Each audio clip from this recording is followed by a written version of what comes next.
Ok, donc on continue aussi la fiche sur les calculs intégral. Et cette fois-ci, on va corriger l'exercice 3. Donc, dans l'exercice 3, on a donné les trois hypothèses suivantes. Que f est une fonction continue sur AB, et f est une fonction positive sur AB, et il existe un x0 appartenant à AB tel que f de x0 soit strictement positif. Alors, on demande de montrer que l'intégrale de f sur l'intervalle AB est strictement positif. Alors, on rappelle que une fonction continue sur un intervalle fermé borné est toujours intégrable. Donc, f est intégrable. Donc, ça reste à montrer que l'intégrale est strictement positif. Et là, donc, on va utiliser le fait que f de x0 est strictement positif et la continuité de f. Donc, par définition,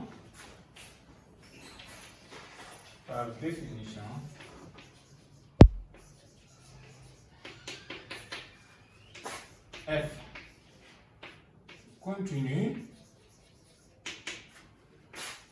en x0,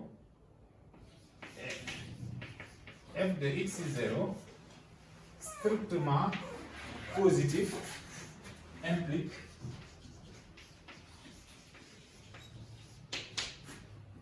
qu'il existe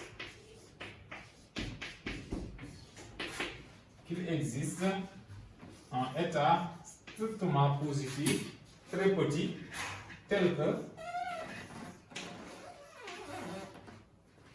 quel que soit x appartenant à AB, valeur absolue de x moins x0 inférieure à état implique valeur absolue de f de x moins f de x0 inférieure à f de x0 sur 2.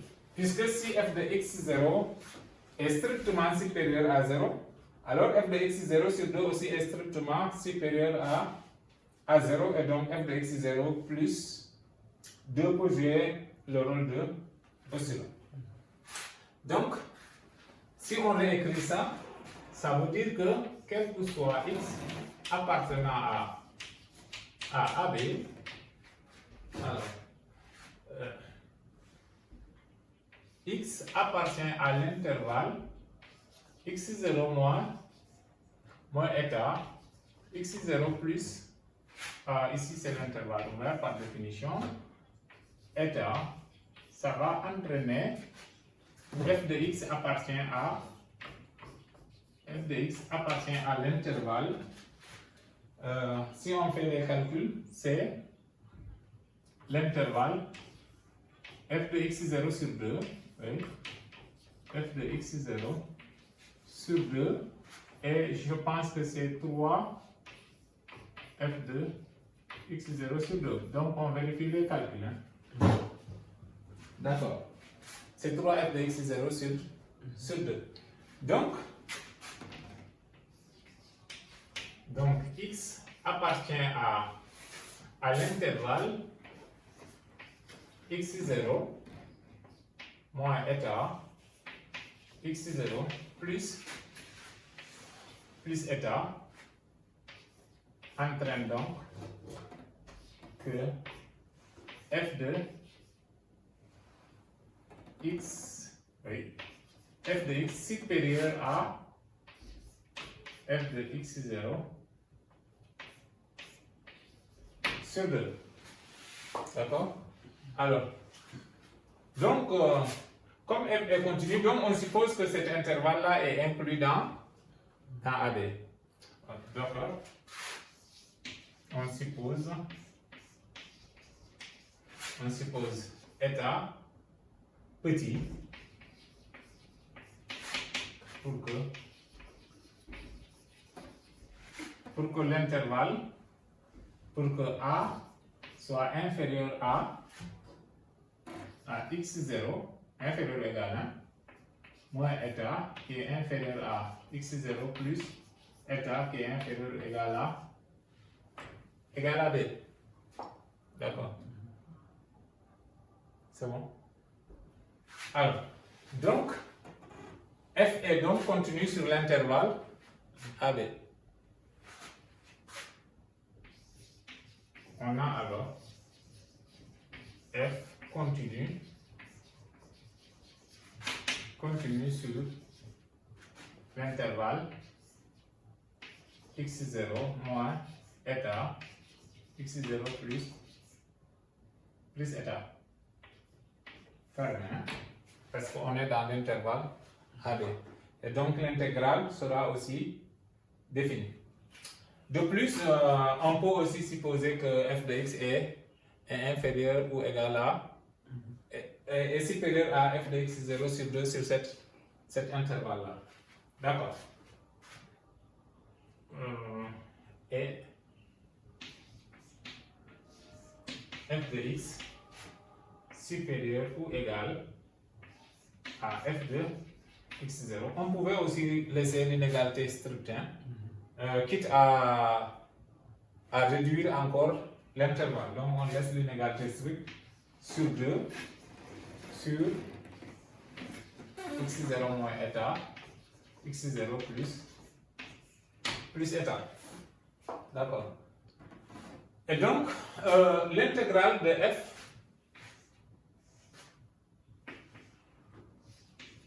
d'où l'intégrale, bon là je conclue, on obtient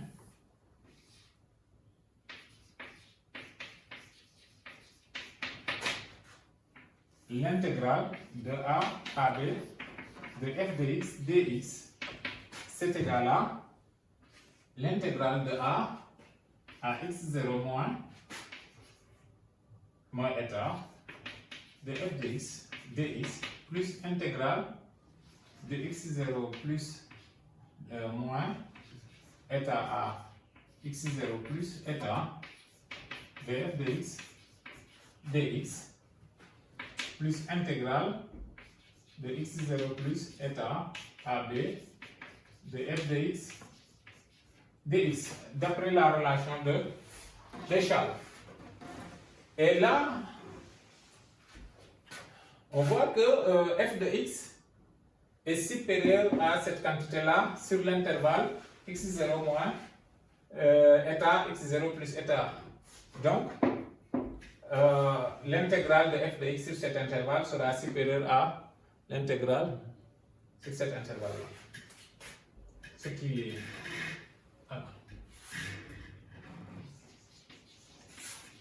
Comme f de x est supérieur à f de x0 sur 2 sur l'intervalle x0 moins eta, x0 plus eta, on a intégrale de x0 moins eta, x0 plus eta de f de x0 de f de x dx est supérieur aussi à l'intégrale de x0 moins eta à x0 plus eta de f de x0 sur 2 dx.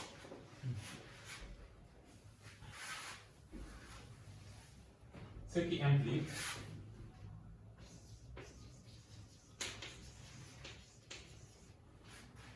l'intégrale de a à b de f de x dx strictement supérieur à l'intégrale de a à x0 moins eta de f de x dx plus intégrale de x0 moins eta x0 plus eta de f de x0 sur 2 dx plus intégrale de x0 plus eta à b de f de x dx. D'accord? Et ça, c'est donc supérieur à...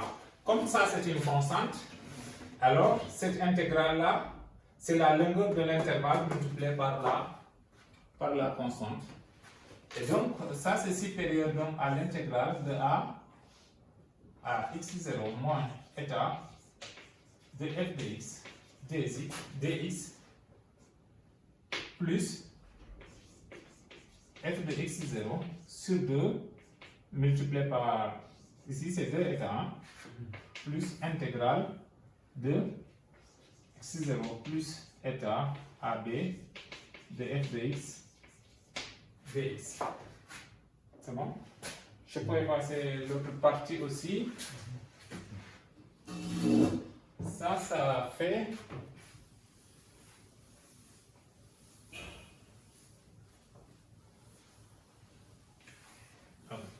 donc on voit que l'intégrale de A à B de f de x dx est donc supérieur à f de x0 et état 1, d'accord, f de x0 état plus une quantité A, d'accord, qui est égale à, ou bien j'écris A avec A qui est égal à l'intégrale de AA à x0 moins état de f de x dx plus intégrale de x0 plus état AB de f de x dx. Et là, on voit que comme f est positif sur ces deux intervalles, A est positif ou nul. D'accord. F étant positif, F étant positive,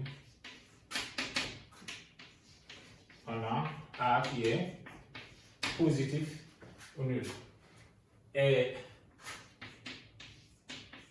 f de x0 supérieur strictement à 0 et état strictement supérieur à 0 entraîne f de x0 état strictement supérieur à 0, d'où donc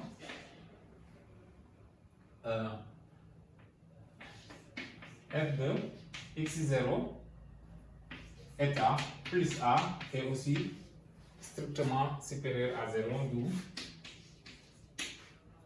d'où intégrale de a à b de f de x dx est supérieur à f de x0 état plus a qui est strictement positif. Et donc, on a montré que l'intégrale de a et b est strictement positif. Et là, la deuxième question, ça c'était la première question. Et il y a une deuxième question, ça c'était la première question. Et après, on va faire la deuxième question. Donc, la première question termine ici.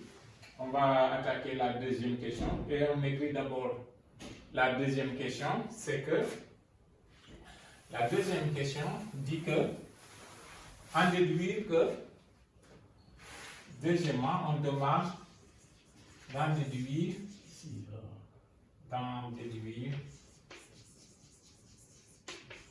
que intégrale de A à B de f de x dx égale à 0. Alors f de x égale 0. Entraîne f de x égale à 0. 0. F de x égale à 0, quel que soit x Dans AB. appartenant à A à B. D'accord. Et là, on voit que f est positif.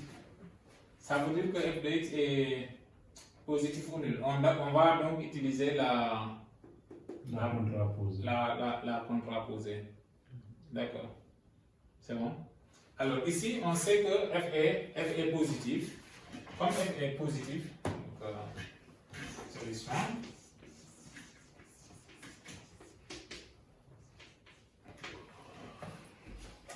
D'accord. Ici, comme f est positif,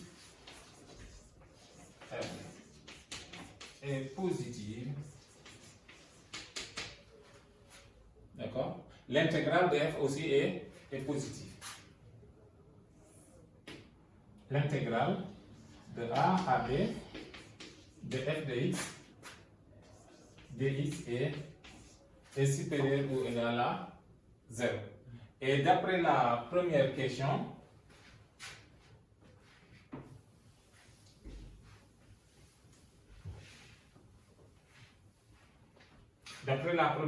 s'il existe un seul x0 tel que ça, c'est f de x0 est strictement positif, alors l'intégrale aussi sera positive. Et donc on applique la contraposée. Alors, d'après la question 1,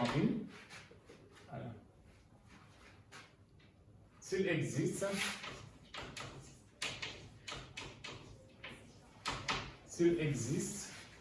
un x0 appartenant à AB tel que f de x0 strictement positif, alors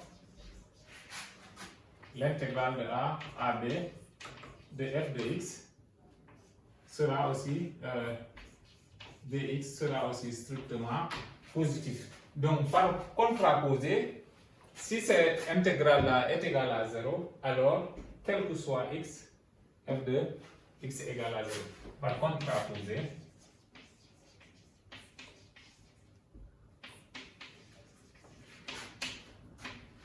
si l'intégrale de a à b de f de x dx égale à 0, alors quel que soit x appartenant à AB, on a f de f de x égale à 0. Parce que on a seulement deux possibilités, f est soit positif ou strictement positif ou nul. Donc si on n'a pas strictement positif, alors f sera nul. D'où le résultat. Et ce qui met fin à cet exercice-là.